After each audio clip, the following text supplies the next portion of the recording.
بسم اللہ الرحمن الرحیم۔ السلام علیکم۔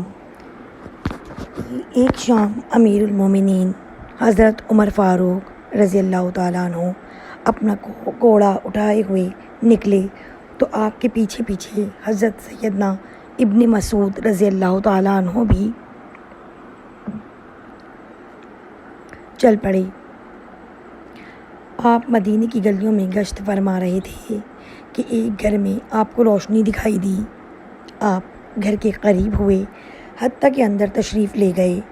آپ نے دیکھا کہ ایک بوڑھا ہے جس کے سر کے بال سفید ہو چکے تھے، وہ بیٹھا ہے اور اس کے سامنے شراب پڑی ہوئی ہے، اور ایک لونڈی کنیز ہے جو اس کے سامنے ناچ گانا کر رہی ہے۔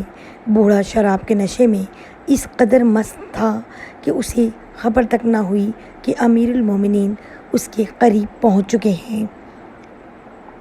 حضرت عمر بوڑھے کے پاس ہوئے اور فرمایا، میں نے رات کے نظارے سے زیادہ برا نہیں دیکھا کہ ایک بوڑھا اپنی موت کا انتظار کر رہا تھا۔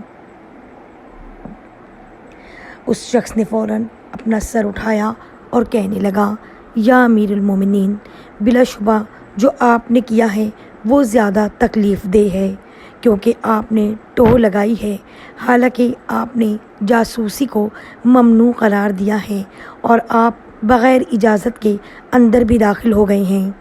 قربان جائیں، حضرت سیدنا عمر فاروق رضی اللہ تعالیٰ عنہ نے اس بوڑھے کے اس سخت رویے پر کسی ناراضگی کا اظہار نہ کیا اور صرف اتنا ارشاد فرمایا، تو نے سچ کہا ہے۔ پھر آپ نم آنکھوں سے وہاں سے روانہ ہو گئے اور فرماتے جاتے، عمر کی ماں عمر کو گم پائے، اگر اسے اس کے رب نے نہ بخشا تو عمر کا کیا بنے گا۔ دوستو، یہ لاکھوں مربع میل پر حکومت کرنے والے امیر المومنین حضرت عمر فاروق رضی اللہ تعالیٰ عنہ کا اپنی رعایا سے برتاؤ کے متعلق خوف خدا تھا۔ حالانکہ آپ تو فقط اس بوڑھے کو گناہ کبیرہ کے ارتکاب سے بچانا چاہتے تھے۔ دوسری طرف اس بوڑھے پر اس واقعے کے اس قدر گہرا اثر ہوا کہ وہ اپنے گھر والوں سے بھی منہ چھپاتا پھرتا تھا اور کہتا تھا، اب تو مجھے امیر المومنین نے دیکھ لیا ہے، وہ یقیناً میرا پیچھا کرتے رہیں گے۔ بس اس نے خود کو روپوش کر لیا اور کچھ مدت تک حضرت امیر المومنین کی مجلس کو ترک کر دیا۔ کچھ عرصہ گزرا کہ ایک دن حضرت عمر فاروق رضی اللہ تعالیٰ عنہ لوگوں کے ایک گروہ میں بیٹھے ہوئے تھے۔ ایک آدمی آیا جو خود کو چھپائے ہوئے تھا، وہ مجلس میں داخل ہوا اور سب سے آخر میں بیٹھ گیا۔ امیر المومنین اسے دیکھ رہے تھے۔ آپ نے حکم دیا، وہ فلاں شخص جو سب سے آخر میں بیٹھا ہے اسے یہاں بلا لیں۔ لوگوں نے اسے پکڑا اور حضرت عمر کے سامنے پیش ہونے کا کہا۔ اس پر خوف طاری ہونے لگا۔ اسے اپنا انجام نظر آ رہا تھا، کیونکہ یہ وہی شخص تھا جسے کچھ عرصہ قبل حضرت عمر نے شراب کے نشے میں مست دیکھا تھا۔ اتنے ہجوم کے ہوتے ہوئے وہاں سے بھاگنا ناممکن تھا۔ بالآخر اس نے خود امیر المومنین کے روبرو پیش کر دیا۔ حضرت عمر نے اسے دیکھا تو فرمایا، میرے قریب ہو جاؤ۔ وہ قریب ہوا۔ آپ نے پھر کہا، اور قریب ہو جاؤ۔ وہ ڈرتے ہوئے اور قریب ہو گیا۔ حضرت عمر نے فرمایا، اور قریب، حتیٰ کہ لوگوں نے دیکھا کہ امیر المومنین نے اسے اپنے پہلو میں بٹھا لیا ہے۔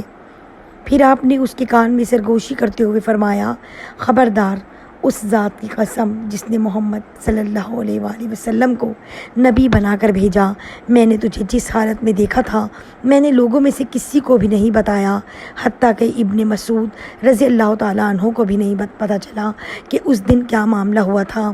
اس نے سنا تو امیر المومنین کے چہرے پر ایک نگاہ ڈالی اور عرض کرنے لگا، اے امیر المومنین، اپنا کان میرے نزدیک لائیں۔ پھر سرگوشی میں کہنے لگا، اس ذات کی قسم جس نے محمد صلی اللہ علیہ وآلہ وسلم کو رسول بنا کر بھیجا ہے، میں بھی اس دن کے بعد کبھی اس کام کی طرف واپس نہیں پلٹا، یہاں تک کہ آج آپ کے سامنے بیٹھا ہوں۔ یعنی میں اپنے کیے پر شرمندہ ہوں اور پکی توبہ کر چکا ہوں۔ یہ سننا تھا کہ امیر المومنین حضرت عمر فاروق رضی اللہ تعالیٰ عنہ نے بلند آواز سے اللہ اکبر کا نعرہ بلند کیا۔ جو مجلس میں موجود تمام لوگوں نے سنا، مگر آپ نے خوشی کا اظہار کیوں فرمایا؟ کسی کو کان بھی خبر نہ ہوئی۔ وہ شخص اٹھا اور خاموشی سے چل دیا، اور پھر سیدنا عمر رضی اللہ تعالیٰ عنہ کی ہر مجلس میں شرکت کرنے لگا۔